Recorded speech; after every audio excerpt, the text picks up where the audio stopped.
You were in a house, actually. Mark's and I will sit on the We're gonna end, sit on and the you guys can fill in the middle 5. Quick, Rachel, quick. We're now recording too, so.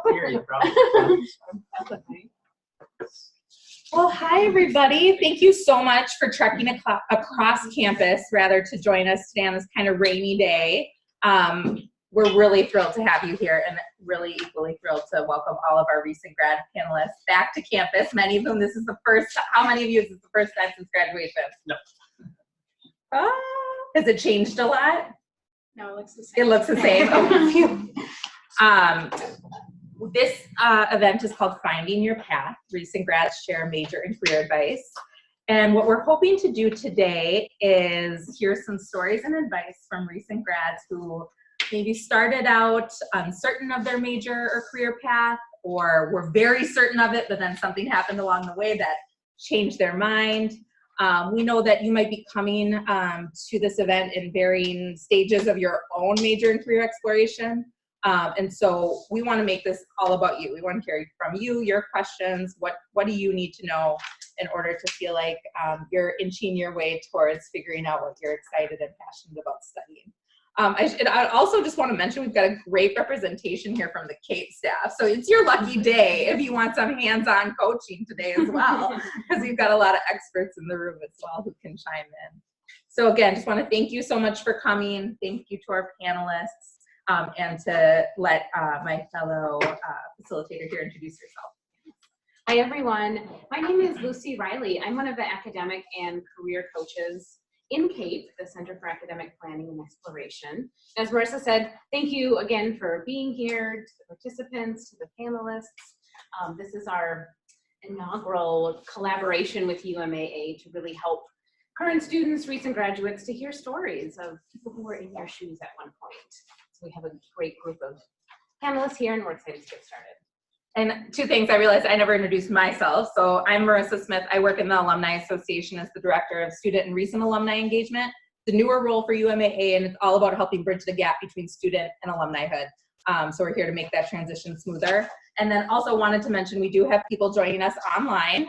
So joining virtually today was an option. There are people online. Last check, there were like 5 or 6 of them. So we welcome questions from you as well. We'll be monitoring those as we go. We'll be sharing out the recording with you all afterwards. So if you hear something fascinating that you just have to listen to again, or you want to share with a friend, you'll have that recording to do so. All right, so let's dive in and get started with introductions for our panelists. So if you each want to share your name, where you're from, what you studied, when you graduated, and generally what you're up to now. Okay, we'll start with you, Mercedes. Hi everyone, so I'm Mercedes Halaska. I graduated in 2017.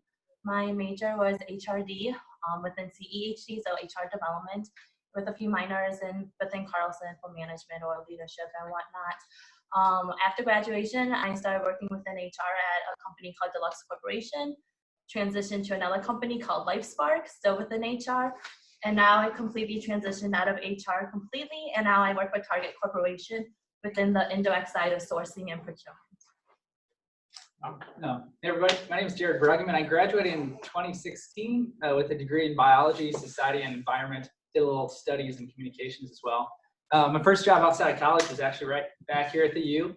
I did research. I was a research assistant with cardiovascular health. From there, a year ago, I transitioned down. I actually live in Rochester now.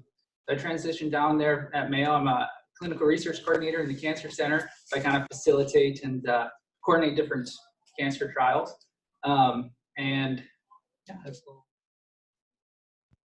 My name is Meagan Wells. I graduated in the class of 2018 in strategic communications within the journalism school. And I also had minors in management and Spanish. And I have been working in marketing. I spent a little bit of time at a production company in client services. And now I work at a software company called Navegate as a marketing specialist. I'm Sutath. I just graduated this past spring with a Bachelor of Design and Architecture. I started an intern position at Metro Transit during school, and I'm just continuing that right now.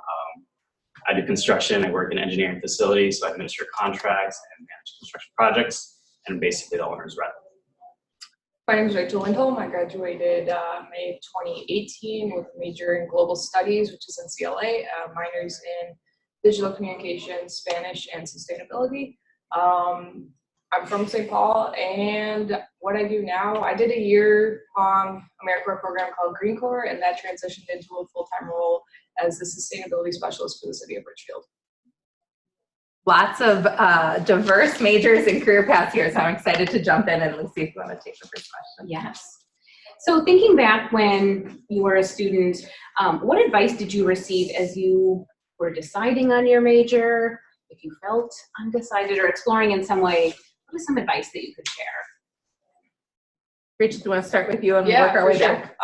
So I was undecided or undeclared until like the point where they tell you you have to declare or you can't register for next semester. And so actually I did go to CAPE and sat down with a coach. Mm-hmm. Okay, great. A coach and did some exercises, and I knew I was interested in humanities and kind of narrowed it down from there and found global studies. But the advice I got was, like what do you gravitate towards in general, like activities you like to do, whether it's, educational or not. That's kind of what you should look for majors. If you like helping people, if you like doing research, things like that. And then honestly, the best advice I got was taking the major sheet and then literally going one by one and saying, I can never see myself doing this, crossing it off. And then at the end, you're left with a group of, for me, it was all the humanities. It was all the social sciences. It was history. It was geo. It was poli-sci. It was global studies. And I was like, all right, well, looks like I know the area and let's figure this out. And that gave me a little more confidence. So if you're feeling totally lost, honestly, I always recommend people just like go through and cross off all the ones you don't want to do. I had the same experience as Rachel. I did the whole list situation, I did the action plan for CAPE. Another piece of advice I got was just to be realistic. You can say that you want to do this and do that, but really understanding what your skill set is, self-evaluation, that really helped me figure out that I really wanted to do what I'm doing now. So I was kind of the opposite of you guys. I was super decided coming into college, and then definitely changed my mind. But I think the best advice I ever got when it came to picking a major was to think about the classes I looked forward to and go from there, because that's what you're going to study 3 to 4 years, if not more. So I don't know, just focusing on what energizes you, what homework you don't hate doing, and going from there. How many people here, show of hands, are completely undecided, have no idea what they want to do? Anybody here?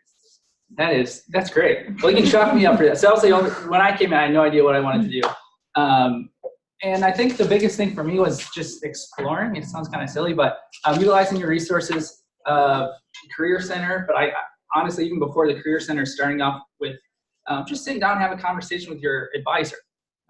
Doing this similar type of stuff, chalking down things. What do I naturally gravitate toward? And minimizing sort of this vast, there's so many opportunities, just trying to narrow it down. And I think the best advice I had that really helped me was a mentor of mine sat down and he said, imagine 5 years from now that I see you and you have the biggest smile on your face. And tell me, what were you doing the last 5 years? So essentially, you don't have to worry about the next 50 years, just the next 5 years, next 10 years. You don't, just kind of simplify it. I would like to add on that's going to change every year after you graduate. Every single job experience you ever receive, it will give you something that will tell you, yes, no, I like this, I don't like this, and you're going to change your career ever so slightly each and every time. What you think you're going to end up doing is going to be the complete opposite, because there are so many jobs out there that don't fall under majors that you've never even heard of that you could be excellent in. The biggest advice I got was, I also came in thinking I knew what I wanted to do.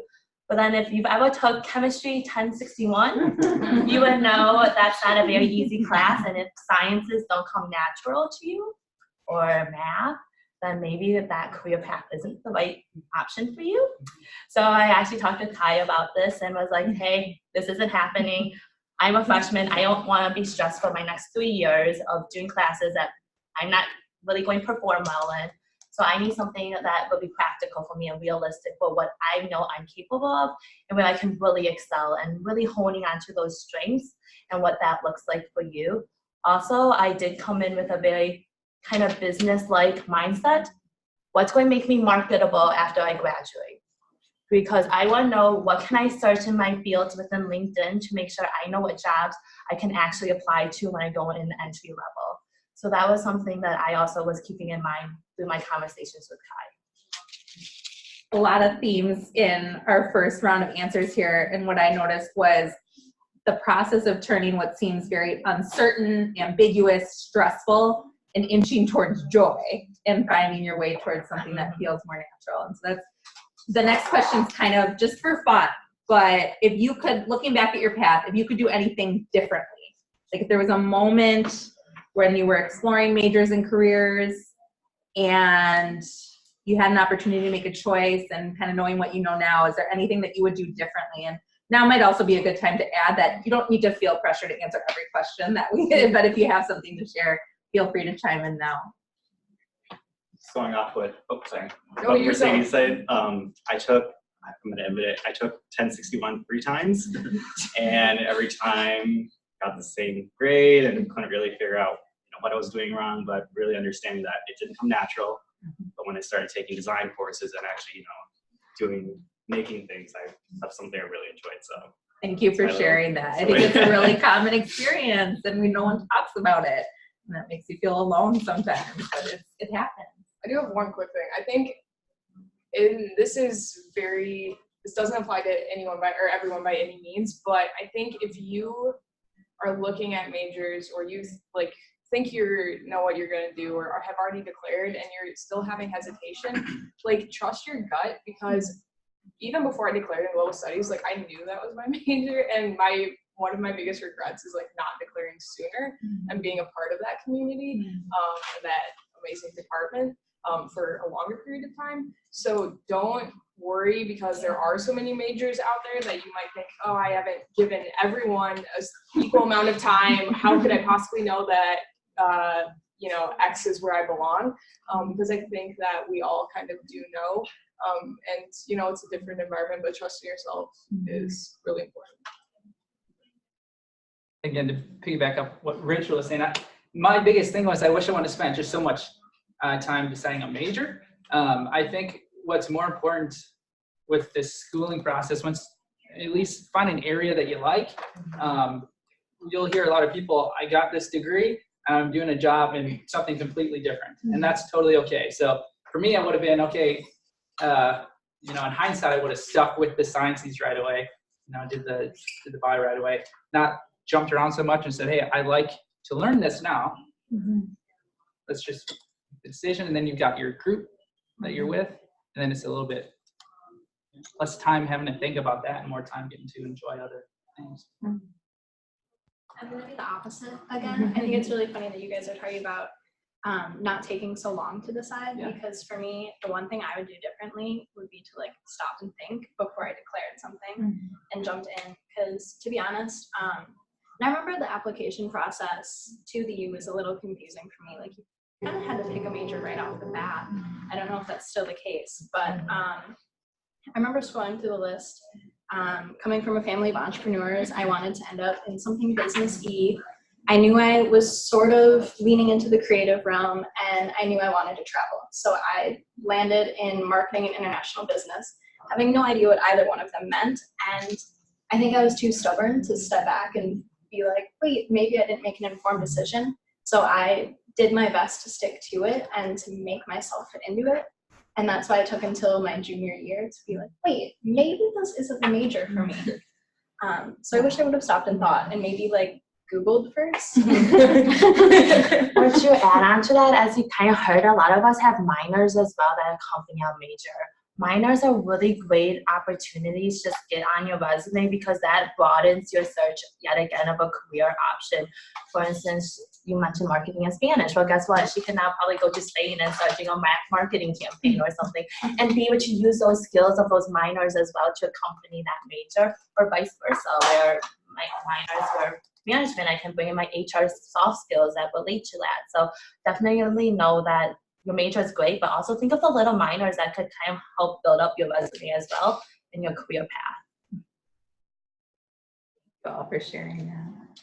All right, so moving into thinking more of once you decided on your major, so moving into what are some career exploration tips and advice that you were given? So some of you have had a job or two after graduation or since you've graduated. Can you talk a little bit about how you ended up finding or started to find what internships might I want to have? How might I get started in this job search process?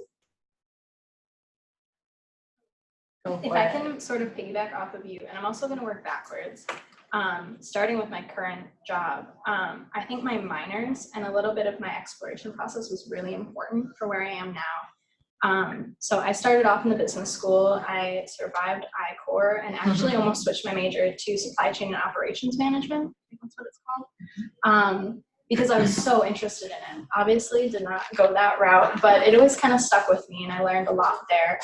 I had my Spanish minor that I love. I, with I-Corps, ended up with a management minor. Now I'm StratCom, and my job today uses all of those because I'm in marketing for a supply chain company, supply chain software company.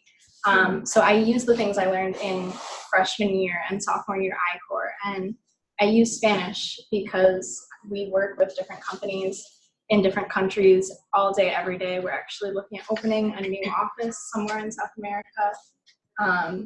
So the different skills I learned in whether it was accumulating minors or just the different like classes I ended up taking outside my major were really important and helped me every day in my job. But as far as internships, I think they were really helpful for me in figuring out what I don't want to do to start off with. I think you mentioned trusting your gut and like being able to sit in an internship or a job and be like, wow, I really hate half the stuff I do is really important in figuring out where you should be going.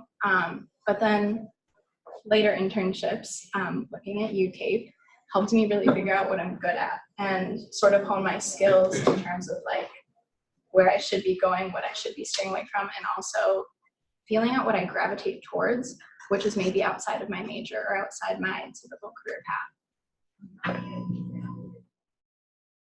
I would add, so I had an interesting experience where I loved my internship when I was in my undergrad. So I was like, oh, perfect. I know my career right out the gate. I'll keep doing HR because I had an amazing experience at the hospitality experience I had. So I went into HR at my first company, great company that taught me everything I didn't like. And beyond just the work content, right? It's not just about that. It's about who is your manager? Do you really like them? Do they give you good feedback? Do they give you good projects to get engaged with? Or are they micromanaging you and watching you to a T and wondering if you're in your queue? Because for me, that's not my values and that's not what I love. So for me, that was a good step of, oh, maybe it's not just the work content I really care about. It's also the work environment and who I have to deal with and who I have to work with. So then my transition was, okay, I really don't like this one function of HR. Let's try recruiting and try a different function. So I tried that, but yet again, I got, to be honest, bored and I didn't really enjoy my work anymore. So then it was like, clearly it's time to maybe not be with this company anymore, because if I don't like the work culture and the work environment, maybe that's it, and it's not the HR piece. So I went to another company and tried HR. Yet again, I didn't like it. And now it actually became the work content because I was at a smaller company and I was that HR person of contact. So I was doing plenty of stuff, but I still wasn't passionate about it. I wasn't enjoying my work.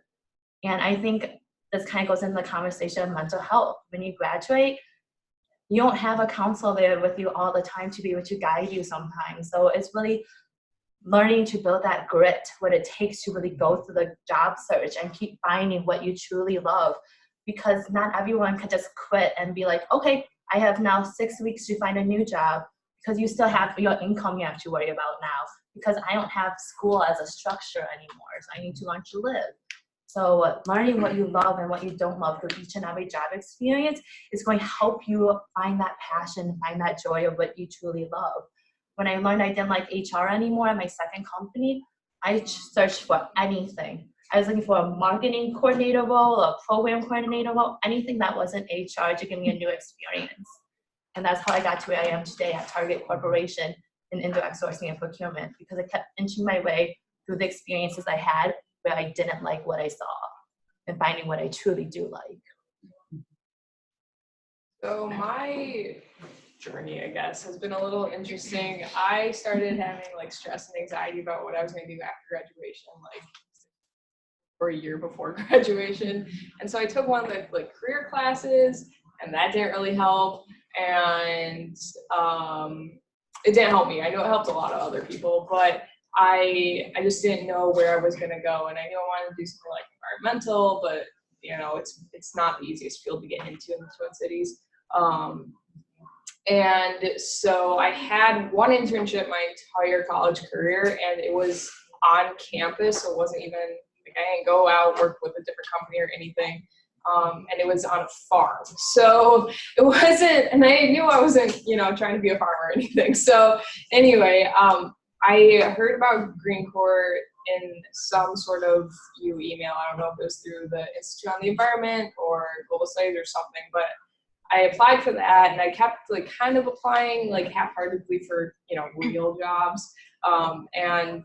But I knew that I wanted to do this. I knew Green Corps had like name recognition and everything. So I did that. But then the thing with doing like any sort of AmeriCorps type program is that you still have that career anxiety because it's a limited time thing. You're not getting paid like anything. And, you know, it's always like, what's next? Okay, I was only doing this for 11 months, so I needed to be looking at what was next. But I knew that I had the experience and the name recognition and networking and all that fun stuff. So I kind of worked with my host site, which was Richfield, and we figured out that there's a need for this kind of position in the city. And essentially I helped create my own job, which is also a stressful process. But you know, really getting those experiences. And I'm like the person who wants to know, like, I would have been happy to have a job that started the Monday after I graduated. But, you know, it doesn't always work like that. So really trying to stay motivated and stay passionate about what you're interested in, even if it's harder to get those experiences, you know, it's worth it now. And yeah, so make use of your resources. Absolutely. I think the first step, if you are that person who has no idea what you want to do for a career, utilize the resources here at the U. Sit down with the career counselor and say, hey, I have no idea what I want to do. Sit down with Kate. And the other thing that people don't think about either is it doesn't have to be sort of the structured sort of counselor. It could be a mentor, maybe at your work, maybe somebody who's senior, somebody like us, just sit down and say, hey, I don't know what I want to do. What's your experiences? But the second thing, and I think probably even more important thing, is to play that student card. And what I mean by that, don't underestimate the power of just really cold calling, emailing places, sitting down and saying, hey, I'm a student. I'm interested in X. I want to learn. Are there opportunities, or what opportunities are available? From my perspective, I was always kind of doing the healthcare type of thing. So for me, it was always, you know, hear about, email a hospital and say, hey, I want to shadow. There are, especially knowing what I know now, I'm a coordinator. There are coordinators in every industry, especially at the bigger programs. There are different people where if you just go to the website, you go to the contact us, there's somebody who's going to get you to where you need to be. I tell you, I can guarantee that somebody could contact me. I could get you to just about kind of anywhere in the facility. Mind if I share a story quick too? That's why you're here. Yeah. So kind of a funny story. It was I think it was my senior, no, it was my junior year, the summer in college.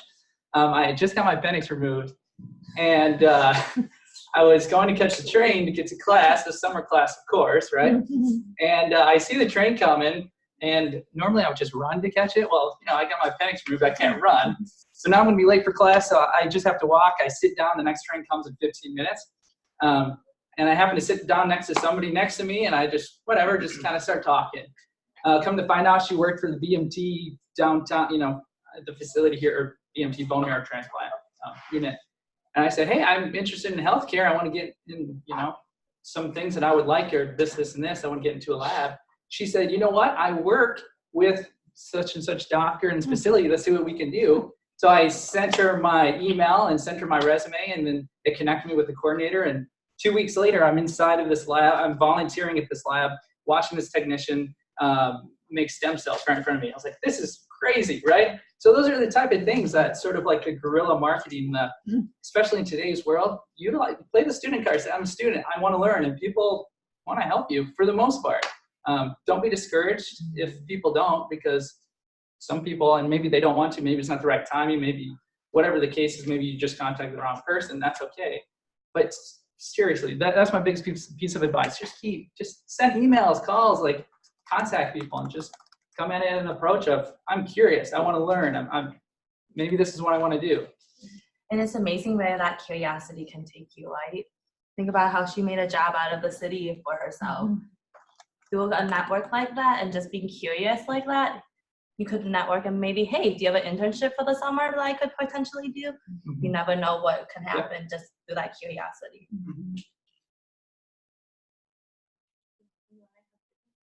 Sure. I mean, one thing as far as, utilizing your student card, if you're interested in architecture, you can basically get into any building that you want. Just say that you're an architecture student. That works.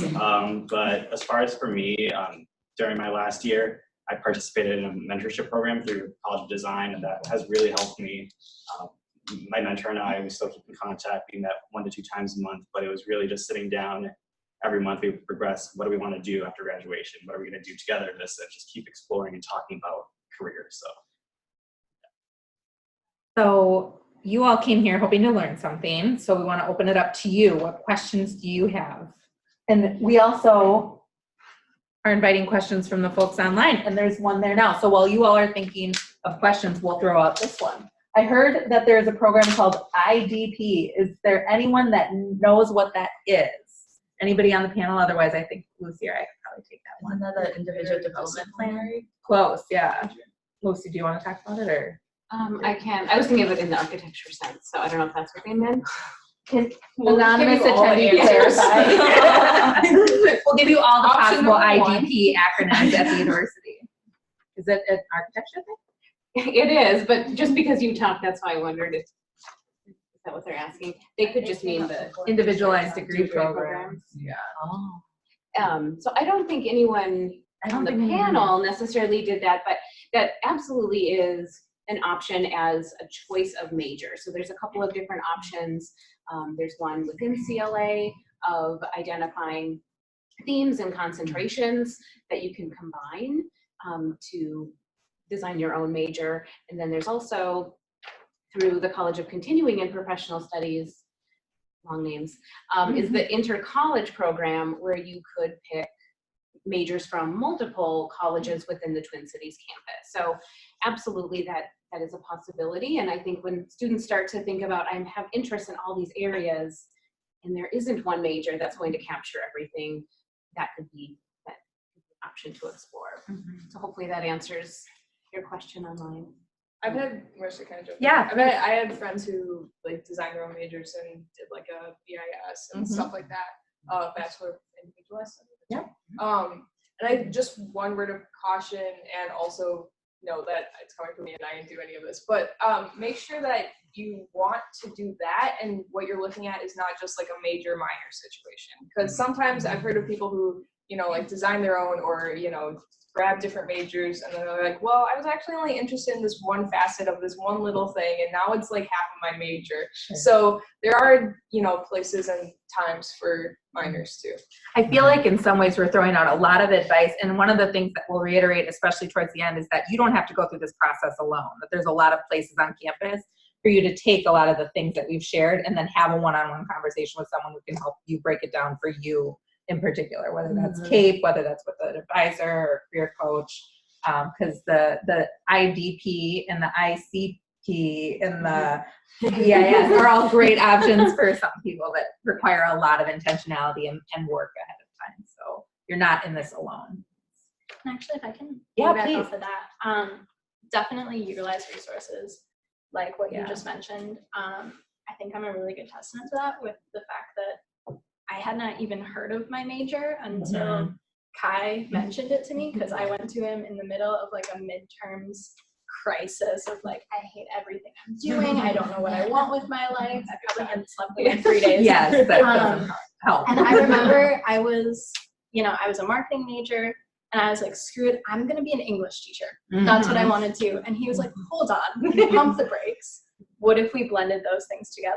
And he's like, have you even heard of strategic communications? And I was like, what? And here we are. It was like the perfect major for me, and I'd never even heard of it. I think I want to jump, sorry, I know I said it's your turn, but I have a question going off of that, which is, you know, you hear the phrase, utilize your resources a lot, but you all have actually been there. Like, you have that example of feeling in a panic, and that led you into the office. Like, what was that experience like for you, making that decision to walk into an office, and then what happened when you got there? Like, let's like really break it down. Yeah. I don't like not knowing what I'm doing in anything, and I don't like the potential failure. And to me, not knowing what I'm going to be doing, literally what I'm having for dinner, kind of makes me feel like a failure. So that's kind of how I was feeling. Yeah. And I was like, I need to figure this out, and I know I can't do it by myself, and I'm going to be overwhelmed if I try and even figure it out by myself. And I like, during welcome week, all you hear is like, here are your resources, here's what you need. And so I knew CAPE existed, and I wasn't ever coming from a mindset of like, oh, that'll never be me or anything. Like, I always ask for help, but to actually like go and make an appointment or whatever, it's a next step that I think a lot of people, you know, kind of maybe second guess or, you know, want to try and figure it out themselves. And honestly, like, it's not worth your mental health to try and do that. Like, don't put yourself through that. Also, in terms of other resources, I was in the honors program, and I think those advisors are also really good at looking at big picture, major and career stuff in different ways than your department advisor or college advisor can. So. I was feeling that way too, of just like, I don't feel like I'm accomplishing anything with my life anymore. What am I doing? I have 3 years ahead of me still. I need direction. And if you guys know your strengths finders, like one of mine is futuristic. So I don't like not knowing what my future is going to look like, even in the sense of like the next 2 years, 1 year, or next 6 months, or whatever that looks like. So for me, I also really wanted someone who has that unbiased viewpoint. I think CAPE is a really good resource where you can go to them. You don't know anything about me, and let me just tell you who I am, and they can just evaluate that. Whereas for me, you get the stress of like, oh, my parents are like, you'll be great at engineering, you'll get through that chemistry class. I'm like, oh, heck no, I don't think so. I need someone who's like, I was like, you try it, how about? You know, like, you haven't been in college in a while. Maybe you should try your chemistry class. Here's my homework. Here's my homework. You try it. But like, to have that unbiased viewpoint, I think really helped me, and to even help me navigate my conversations with my parents, where it's like, you know what, I went to this advisor, he was able to help me navigate it like this. Let me explain to you how I want to navigate it based on those conversations I had with him. So then they can even help you with those further conversations with peers or friends and whatnot. I'm so glad you brought that up, because so far we've only been talking about this in terms of our own personal exploration, recognizing that this process doesn't happen in a vacuum. There's a lot of people invested, and oftentimes that pressure from those external sources can be really real. Yes, definitely. All right, I promised you all a chance to ask questions. Let's go. Who's got a question?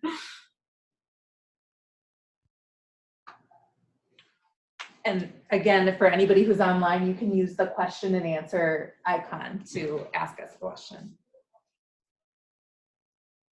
Out of curiosity, how many of you are seniors or juniors versus underclass? Let's do first year, raise your hand. First year, second year, third year, fourth year. Nice. Nice cross section. Props to the people who are first years and already thinking about this. Yeah. Mhm. Yes, absolutely. Save yourself a lot of potential stress. That made me think of something too. How many in the panel, how many people finished in 4 years? There, because I did not. I think that's another, I was kind of bringing that up earlier, thing to think about too. I mean, there's this kind of arbitrary structured 4 year, and we want to try to complete it in 4 years. But if you're somebody who's switching a major, or all of a sudden, I mean, these things come up, your ideas change. Don't rush to get it done. Like, because this is just, college is just a unique environment. You've got all these resources at your disposal, a lot more free may not feel that way. You've got classes whenever you're involved with, but just sort of, it really allows you to just keep growing. And if you don't feel ready yet, that's okay. It took me, I think, 4.5 years. A lot of my friends, 5 years.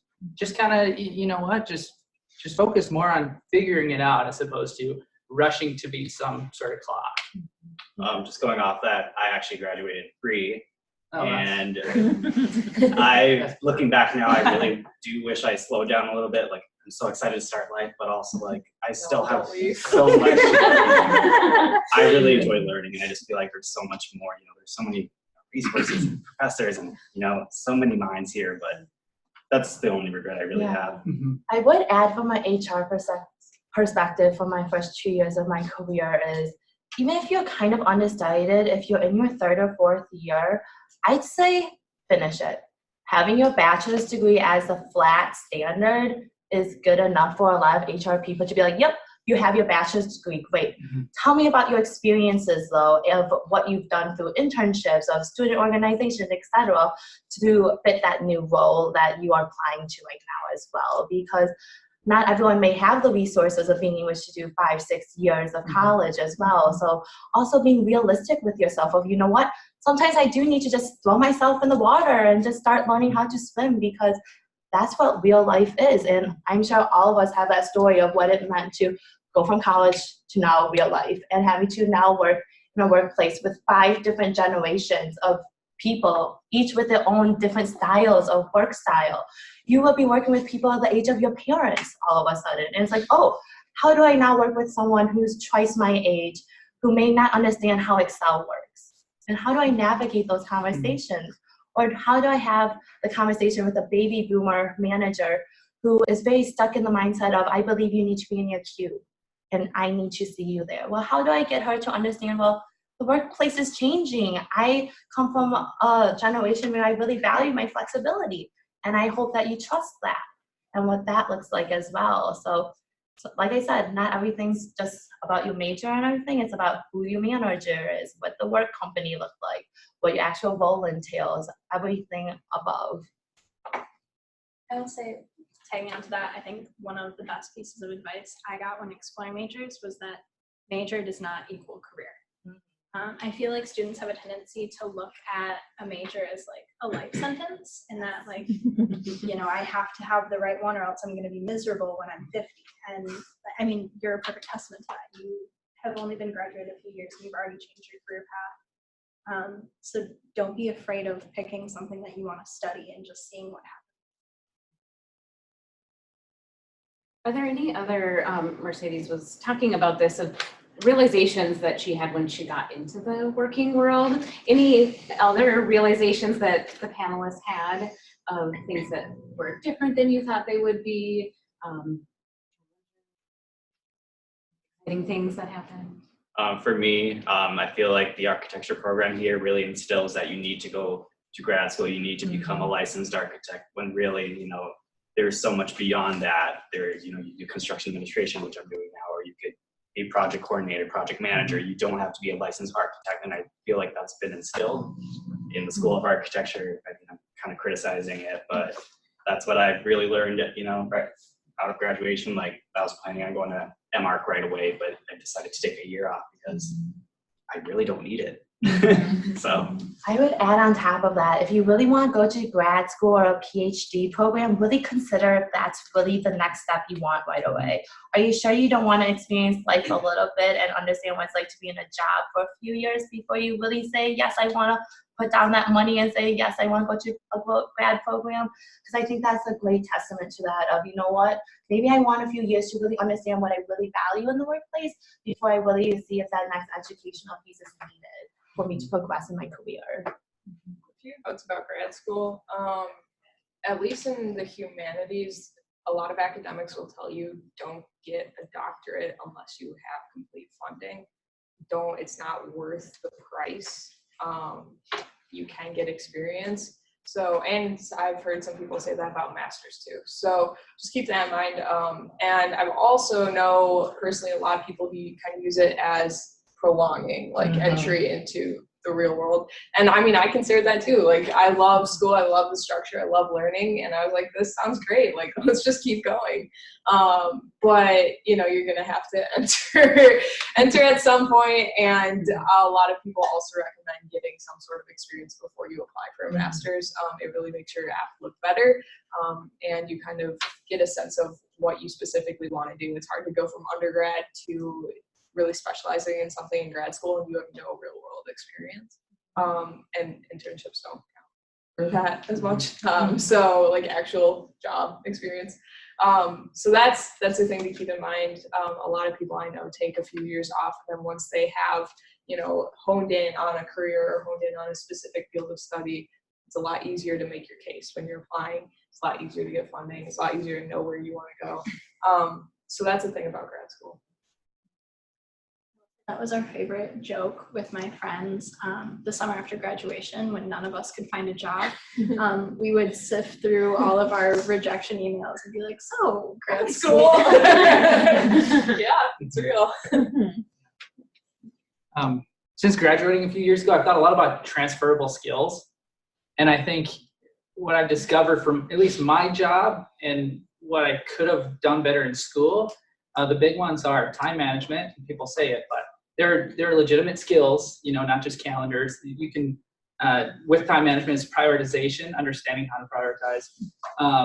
And then the other one I thought about too is like the confidence to ask questions. Like right now when you're in school and you're in a classroom, you know, do you ask the questions that are in your head or do you just let it go? Because I think about that a lot now, because now that I'm at meetings almost every day, some of them, you know, something might come up that you do need to speak up, you know. You have confidence, you speak up, ask the question, and the answer is you should always ask the question. But so those three things can take you to just about any sort of work environment, business field, even in the healthcare field where I'm at, there's meeting. I mean, it's so big on this communication. Those transferable skills, kind of keep that in mind as you're going through your day-to-day in the classroom, you know, studying. I mean, these things are going to keep coming. The learning's not going to stop. Kind of keep that in mind. I think self-advocacy, like you're Yeah. talking about, that confidence is huge, especially when you are in that, you're entering that workforce, you're entering that, you know, multi-generation space, you know, and thinking that you know just as much or more about specific things than other people do, and really valuing yourself is important. And it's something that I've been learning a lot. I just started my position actually like officially a month ago. So, but I mean, I've been doing work for a whole year, but even just not being in a AmeriCorps kind of program and actually being, okay, this is my job, this is what I'm doing, has like already taught me a lot about, you know, really standing up for myself and saying, hey, no, actually, I know what I'm talking about, and you know, this is why I think we should do something this way, and really communicating and working with other people. Like, everyone hates group projects, but like the career, like life is nothing but a giant group project. Yeah. So like, unless you're like self-employed or like you own your own business and you're the only employee, like, like, can we get that on a t-shirt? I know, right? I'm actually gonna tell myself. But like, it's true. And you know, if you're lucky, wherever you end up or apply, or you know, your jobs are like, you get, it's like when you are in high school and you can pick your group for your projects. Like that's what I think of when I think of my job. Like, I chose to be in Richfield because I love the people that I work with, and like it makes me feel like I'm on a great group project. But if you don't have that, it's important to know like how to prioritize yourself and say, hey, I'm not at the right company, or I'm not in the right career, things like that. So I would definitely agree with that. To be an advocate for yourself, you're the only one who's in that interview room or that interview talking to that manager. Your mom's not there, your friend's not there, your advisor's not there. No one is there to advocate for you if you're an external candidate. So the only person who can advocate for you is yourself. And you should be confident in yourself of saying, I know XYZ points I want to show up in this interview, and I can show you exactly why they're going to help me in this new role. And to have that confidence to say, yeah, I can move on. I know I'm worth more to myself than what I'm showing right now at this company. And to be able to have those hard conversations. Because you can easily take the easy route of, yeah, I'll work through my career. I'll just stay in this role for the next 5-10 years. I get my income, great. But does that truly make you happy? And at our age, I'm pretty sure none of us would say that makes us happy. And that's why sometimes the millennials get that stereotype of, oh, we're job hopping so much. It's like, well, we're a very confident group. We know what we like and we know what we value. And that's why it's showing up in the workplace it is showing up today. Just a quick note, if you don't know, external candidate means that you're applying from like outside the company. Yep. So if Mercedes was to apply for a different position within Target, she would be considered an intern. Last call for questions from you all. Anything that you want to ask, either of all the panelists or a specific panelist? You can always talk to us afterwards. Absolutely. If you don't feel comfortable in front of everyone. Yeah, great point. Well, this is kind of for everyone, but for like landing your first job after college, how do you present yourself in a way that makes you stand out compared to people that already have like the experience for like the jobs that you're applying for? I feel like I'm still figuring that one out for the record. What I do when I've applied for like anything within the past year is I really take the job description and I highlight everything that I know I have. And then I write next to it, you know, this, like where I got that experience, or like if they ask me specifically, how did you get leadership? Where's your leadership experience from? I know what I have, and then I look at the stuff that I didn't highlight and I find answers for those two. I spin it. So I might not have, you know, X experience for whatever they're looking for, and you're right, you're up against people who do. But if you can spin that and say, when I interned for this company, these are the roles that I had, and you know, I was working with X team, which might be what they're looking for. You didn't have that direct experience, but you were learning from other people. You were around, you always taken stuff. So it's really thinking that even if you don't think that you have the experience, you have something related to it. And then just knowing and having those answers ready, instead of being like, oh, you go to an interview and you're like, well, I know I have the experience, but you don't prep. And like, honestly, letting your personality come through, because in interview, they've already looked at your resume. They know you have the experience you wouldn't be having in an interview. So it's really making sure that you fit with that company or organization. So if you can like share your personality and like really, you know, not in like a let's be bros kind of way, but like, you know, like I want to be here and you guys are doing great work, and you can, you know, it's the tricks. It's you research, you know what projects they're working on, you know what companies they work with. And like that's something that legit interests you, you'll be able to establish a connection with who's ever interviewing you, and that goes like so far. So and essentially just be passionate about where you're applying to. If I can piggyback off you right away, I'll be honest, I have no idea what made me stand out. I don't know why my current company hired me, but I hire currently. I've had a few interns. I'm building my team, and the things that stick out to me are people who did their research, who like I work in a really complex industry. It's software for supply chain, which no one really knows that much about what it takes to get your goods to the shelves at Target. Like, so if you can communicate to me that you figured out what my company does, I'm immediately impressed. And then I think the showing your personality thing is really important, because I feel like we have seen so many outstanding candidates who just aren't a cultural fit. And I feel like a lot of hiring these days is about culture. It's that group project vibe. You need someone who works well on your team. So. But also like, it's like when we say that's not just about being super likable, like don't be afraid to acknowledge that you might not be a good cultural fit there, and that it's best for you and that company that you don't work there. So study up beforehand and be prepared. Also, biggest thing is pay attention to detail when you're applying to things. I can't tell you how many applications I've seen where they don't capitalize something, or they don't put a period at the end of their sentence. And I'm like, really, how much effort are you putting in? Like, if this is the work that you're demonstrating as you're trying to get me to hire you, what's it going to be like when you're in the door? Like, so put in the effort and yourself. Yeah, definitely. It's an interview for you as well, right? You're interviewing this company and this manager just as much as they are interviewing you. So you need to seek to understand everything you can from that person as well, to really make sure this is a fit for you.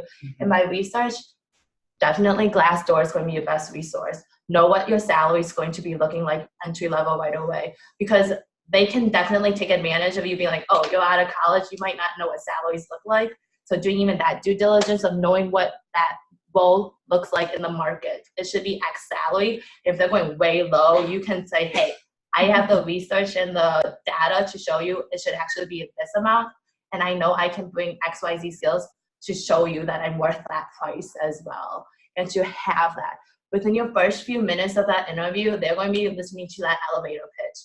Within that minute and two, you need to tell me exactly who you are, where you came from, what you brought to those old experiences or those other companies, and what you're going to bring to my new role and my new company as well, and how that transfers. I don't want you to tell me that you want to work for Target Corporation. I want you to tell me you want to work for this procurement role specifically, because I want you to care about the role more than even the company, because that's what I'm hiring you for. Mm-hmm. I think that also depends on where you're looking at. Like, I've only ever interviewed for nonprofit or government stuff, and that might be a little different. I mean, not too much, but than a for-profit company.